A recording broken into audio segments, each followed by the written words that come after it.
CSK last 5 இயர்ஸ்ல பண்ண பெரிய பெரிய மிஸ்டேக்ஸை தான் இந்த வீடியோவில் பார்க்க போகிறோம். மறக்காம ஃபுல் வீடியோ செக்அவுட் பண்ணி பாருங்க. வேற மாதிரியான கண்டென்ட் இதுக்கப்புறம் வந்துக்கிட்டே இருக்கும்.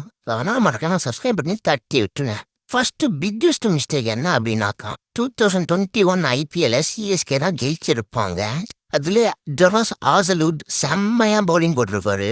ஆனா நீங்க அந்த சீசன் அவரை வெளியே விட்டுட்டு ஃபாஃப் டுப்ளசி ஜாஸ் ஆசலூட் மாதிரிலாம் எடுக்காம மோயின் அலியை ரீட்டைன் பண்ணியிருப்பீங்க. அதுதான் தான் இருக்கிறதுல பெரிய மிஸ்டேக்குன்னு நான் சொல்லுவேன். ஏன்னா உங்களுக்கு ஜோஸ் ஆசலூட் இன்னைக்கு இருந்தாருனாக்கா வேற மாதிரி இருக்கும் டீமே. நீங்க அங்க டிராப் பண்ணி மிஸ்டேக் பண்ணது இல்லாம நீங்க 10 ரனாவை 2025 ஐபிஎலுக்கு 12 கோடி கொடுத்து ரீட்டைன் பண்ணீங்க. ஒரு நீங்க ரீட்டைன் பண்ணாம மேபி வேற யாரையோ இல்ல ஒரு சிவன் தூபி வேற யாரையோ கூட நீ விட்டு அந்த ஆக்ஷன்ல ஆர்சிபியோட 12 கோடிக்கோ 10 கோடிக்கோ தான் எடுத்துட்டே போனாங்க. நீங்க உங்க பவுலர்ஸை பேக் பண்ணியிருக்கணும். அது ஆசலூட் மாதிரி ஒரு ஆளை வெளியே விட்டுட்டதுனாலதான் இன்னைக்கு ஆர்சிபிக்கு ஒரு கப்பே கிடைச்சிருச்சு. என்னோட லிஸ்ட்ல இதுதாங்க பெரிய பெரிய மிஸ்டேக்னு நான் சொல்றேன். ரெண்டாவதா ஒரு பெரிய மிஸ்டேக்ஸ் என்னன்னாக்கா நீங்க ரைனாவையும் வெளியிட்டீங்க. அப்புறம் ஜட்டுகள் லட்டு மாதிரி தூக்கி கொடுத்துட்டீங்கடா. இது பெரிய மிஸ்டேக்ஸ்லான்றதை தாண்டி உங்களுக்காக ஒரு 12 வருஷம் உழைச்சி அவங்களுக்கு ஒரு ஃபேர்வலாவது கொடுத்துருக்கணுன்றது தான் என்னோட பாயிண்ட். நீங்க எம்எஸ் தோனிக்கு இன்னும் எத்தனை சீசன் ஆனாலும் ஃபேர்வல் கொடுக்க ரெடியா இருக்கீங்க.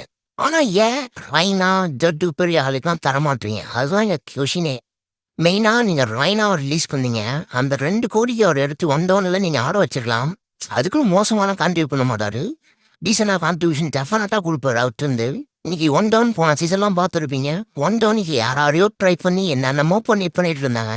அதனால தான் சொல்கிறேன், சுரேஷ் ரைனா டெஃபினட்டாக நல்லா கான்ட்ரிபியூட் பண்ணியிருக்கிறாங்க 1 டவுன் பொசிஷனில். பட் அவரையும் விட்டுட்டீங்க. அப்புறம் லெட்டிங் கோ ஆஃப் ஜடேஜா. இது இந்த சைடு ஜட்டு போனாலும் இந்த சைடில் சஞ்சு சாம்சன்ற ஒரு ஆள் அதை ஃபீட் பண்ணுறாருன்ட்டு. பட் அட்லீஸ்ட் அந்த ஃபேரவல் அப்படின்றதையாவது நீங்கள் கொடுத்து அனுப்பிச்சிருக்கணும். அதுவும் இல்லை. ஏன் அப்படின்றதான் எங்கள் கொஷின் மார்க்கு. அதுதான் எனக்கு ரொம்ப வலிக்குதுங்க. ஓகே, நெக்ஸ்ட் 3வது பிக்கெஸ்ட் மிஸ்டேக் என்னன்னாக்கா நீங்கள் எம்எஸ்டி இருக்கிற வரைக்கும் எம்எஸ்டி தான்டா கேப்டன் பண்ணணும். தலானா தலா தான் கேப்டன் பண்ணணும். ஏன்னா இப்போ ருத்ராஜ் கேப்டன் பண்ணுறான்னாக்கா மற்ற பிளேயர்ஸ்லாம் ஸ்ட்ரெயிட்டாக ருத்ராஜ் கிட்ட போக மாட்டாங்க.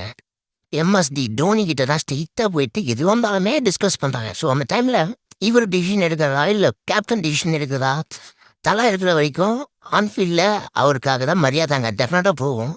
அது அந்த கேப்டன் புத்ராஜிக்கே ஒரு ஃபீல் ஆகும். என்னடா இது நம்மளே நம்மள்கிட்ட பெருசாக டிசிஷன்லாம் எடுக்க முடியலையே அப்படின்ட்டு. அதனால் தலா இருக்கிற வரைக்கும் தான் கேப்டன் பண்ணியிருக்கணும். பட் மாற்றி போட்டிருக்காங்க. டெஃபினட்டாக அதுவும் ஒர்க் அவுட் ஆகும் நினைக்கிறேன் இந்த சீசனு. பாப்போ 2026 சிஎஸ்கே தான்டா அப்படின்ட்டு சொல்கிற அளவுக்கு மாறுமான்ட்டு. கடைசியாக என்ன பெரிய மிஸ்டேக் அப்படின்னாக்கா லெட்டிங் ஆஃப் 10 ரனா. ஏற்கனவே நீங்கள் ஆசர் விட்டு விட்டுட்டீங்க. அட்லீஸ்ட் நீங்கள் 10 ரனாவாய் பேக் பண்ணி வச்சுருந்துருக்கணும். ஆக்சுவலாக நீங்கள் அவரை ரீப்ளேஸ் பண்ண போகிற போலரோட பிளேயர்ஸ் நேமாக வச்சுட்டு பர்ஃபெக்ட் பிளானோட போயிடணும். ஆக்சுவலியும் போயிட்டு மேட் என்ட்ரி எடுக்கிறீங்க. அவர் டெத் போலர்லாம் கிடையாது. நீங்கள் 10 ரனாவை திரும்ப வச்சுருக்கணும். நீங்கள் ஒரு அனதர் டெத் போலர் ஆப்ஷன் என்கிட்ட இருக்குது அப்படின்னா நீங்கள் அவரை அனுப்பிச்சிருக்கலாம். எதுவுமே இல்லாமல் திடீர்னு அவைய திரும்ப வெளியே விட்டுட்டு எந்த போலரின் டீமில் எடுக்கல. இது பெரிய மிஸ்டேக்காக நான் பார்க்குறேன். ஸோ இதெல்லாம் தான் என்னோட பெரிய மிஸ்டேக்ஸாக தெரியுது. இதெல்லாம் தாண்டி இன்னும் நிறைய மிஸ்டேக்ஸ் பண்ணியிருப்பாங்க.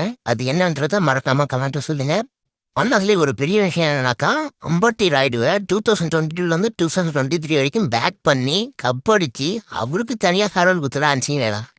சில பேருக்கு அமையுது, சில பேருக்கு இன்டர்நேஷனல் கூட ரன் அவுட்டாகவே போயிடுது. என் தலைவன் பாவண்டா. ஓகே காய்ஸ், மறக்காம சப்ஸ்கிரைப் பண்ணி தட்டுவீங்க. அப்புறம் உங்கள் கருத்தை என்னன்றா மறக்காம கமெண்ட்டில் சொல்லிட்டு போங்க. நெக்ஸ்ட் வீடியோவில் பார்க்கலாம்.